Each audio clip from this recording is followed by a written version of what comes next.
Good morning, HS Studies.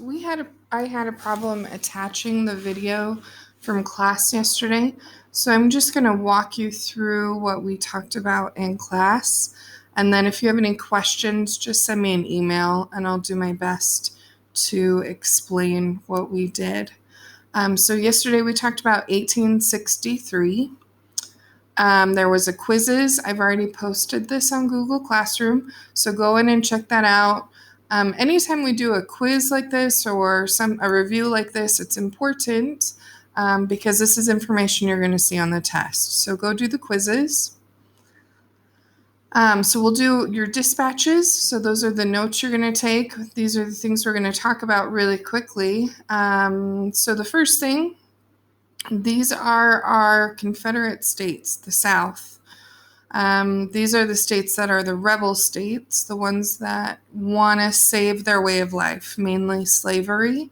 And these are the northern states, the blue ones. These are the ones who want to do away with slavery. These ones that are multicolored are what are called border states. Some of them had slavery and didn't want to get rid of it. Some of them just didn't want to be involved. But anytime you're kind of in the middle of a war between two nations, which is what the South wanted, you're going to have fighting in these areas. So there was a few battles in these areas. So we just wanted to remind you that this is the South and this is the North, just so you saw a map and knew exactly what was what. We've talked a lot about the life of a soldier so far. This is from a museum. This is from the Gettysburg Museum. We're going to talk about the Battle of Gettysburg today. This is hardtack. This is a hard cracker that soldiers would eat. This is how it was packaged. It would come in big bulk shipments in crates. They would have to get it wet in order to eat it most times because it was so hard. And it wasn't very salty. It was just like a bland, boring cracker. But a lot of soldiers survived on this. The other thing I want you to remember is they're marching, they're drilling, they're walking from one place to another in really bad conditions. These are not regular roads, these are mud roads, and these are the type of shoes that they're wearing. They're not great shoes. These are like dress shoes. Those are the kind of heels that they have, but these are the shoes that they're wearing to get from one place to another. So I kind of wanted to show you that. I thought it would be good. Okay, so for your first dispatch, so attention, the date is January 1st, 1863. And what you need to write for your notes is Lincoln signs the Emancipation Proclamation. Lincoln signs, S-I-G-N-S, signs the Emancipation Proclamation. You don't have to write anything else. That's the important thing you need to write.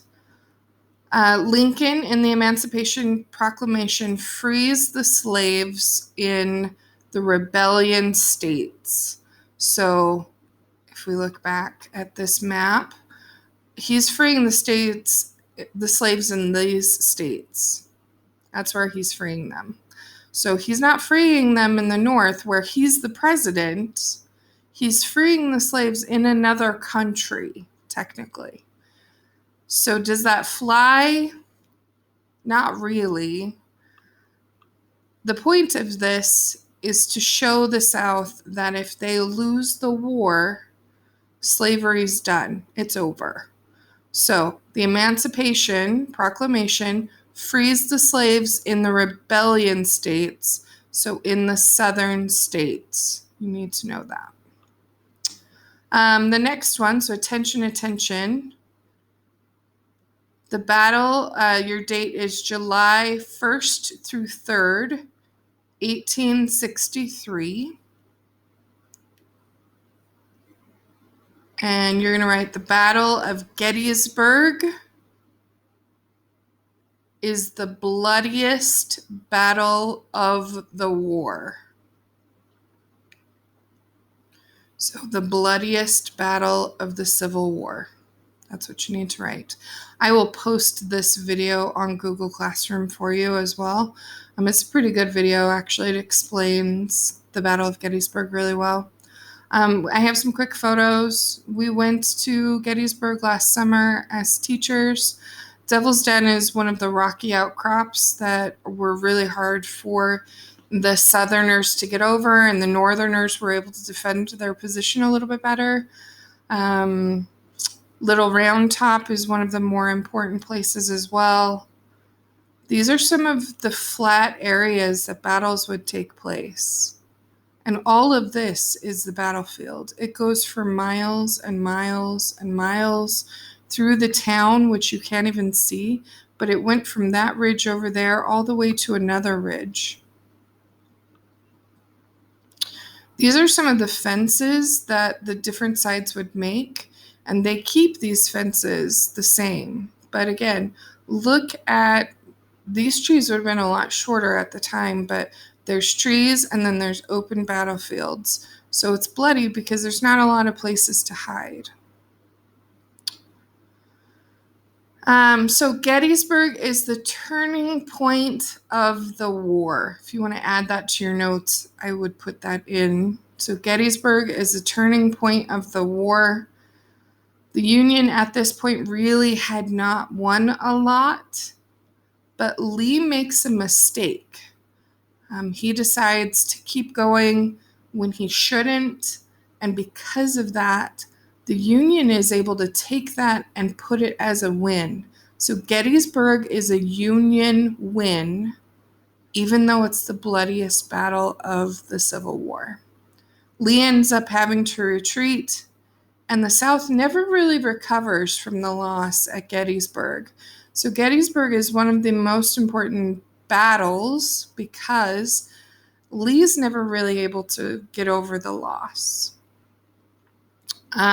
This is just kind of a fun quote. You can look at that if you'd like. Okay, your next dispatch. So this is number 3. The date is July 4th, 1863. So at the same time that people are fighting in Gettysburg, this is Ulysses S. Grant. He is a general here in Vicksburg, Mississippi, right along the Mississippi River. He is doing very, very well out in the West, in the Western battles. He's been fighting along the Mississippi, and he's finally done what no one else has been able to do before. He takes control of the Mississippi River, and this is what you need to write. Grant's victory at Vicksburg splits the Confederacy in half. He is able to take over the Mississippi River. So they've got an army of the Confederacy stuck over here, and because he controls this river here, they can't get over to help their friends, especially up in Gettysburg and in some of these other places. So what you need to write, the date is July 4th, 1863.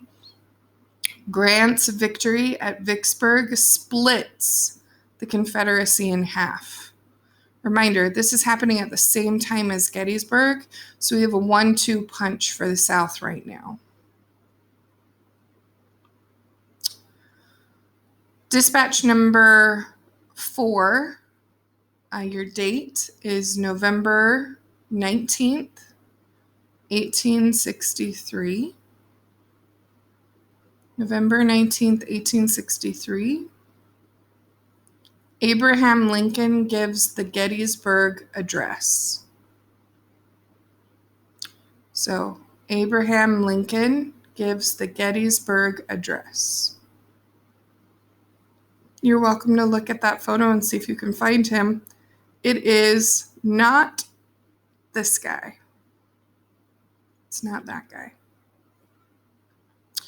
The Gettysburg Address was done in November, so the battle happened in July, and the city of Gettysburg, or the town of Gettysburg, said that because of how many soldiers died, they decided they wanted to create a cemetery in Gettysburg, Pennsylvania. And so the Gettysburg Address is to to give kind of the presidential blessing on this cemetery. Here's some notes. Edward Everett was the most famous speaker at the time, and he spoke for 2 hours before Abraham Lincoln. There is only one picture of Lincoln at Gettysburg, and it's just because he talked so quickly they couldn't set up their cameras in time to get a good picture of him. His speech was only 272 words long, and it lasted about 2.5 minutes. I'm also going to post this video. This is the Gettysburg Address. The reason behind the address was he wanted people to honor the soldiers who gave their lives by continuing their fight for freedom. So he really wanted to make sure that there was a moment, a pause in the fighting and a pause in the war for these Northern soldiers who gave everything to get the Union back, to get the United States back together.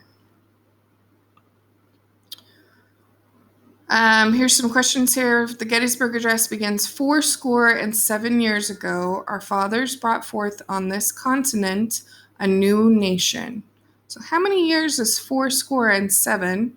Remember, this is 1863.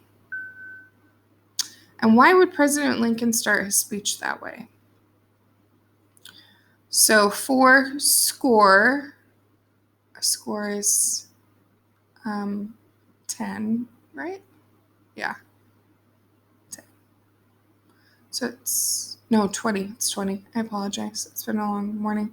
So 4 score, 4 times 20 is 87 years. So the United States has been together for 87 years. So that's what he's talking about. I would start a speech that way just to show people how long they've been together. I think it's important. And this is a picture from where Lincoln gave this is a monument that designates the spot where Lincoln gave his speech at Gettysburg. This is what the cemetery looks like now. You really can't get in to see it, but they have cannons on the outside that were used at the battle, and you can look through the fence and see some of the gravestones. This is a quote Edward Everett said about Abraham Lincoln that same day. I should be glad if I could flatter myself that I came as near to the central idea of the occasion in 2 hours as you did in 2 minutes. People have pretty much forgotten that Edward Everett spoke at the Gettysburg Address or at the Gettysburg event. People only talk about the speech Abraham Lincoln gave. There is a Gettysburg graphic novel. I've posted it on your Google Classroom for you. Check it out. It's actually pretty cool. It's a really good way to visualize the speech. And that's it. That's all I got for today. If you have any questions about what you need to do, or if you have any questions about what we did in class, shoot me an email. It's mlhorton1@granitesd.org. Sorry I could not get the recording on here before now, but you should have enough information to do your notes now. Feel free to rewind this, go back to wherever you need. Make sure you get those 4 important details. So the big ones to remember from this day is the Emancipation Proclamation, the Gettysburg Address, or the Battle of Gettysburg, the Battle of Vicksburg, and the Gettysburg Address. Okay, thanks guys.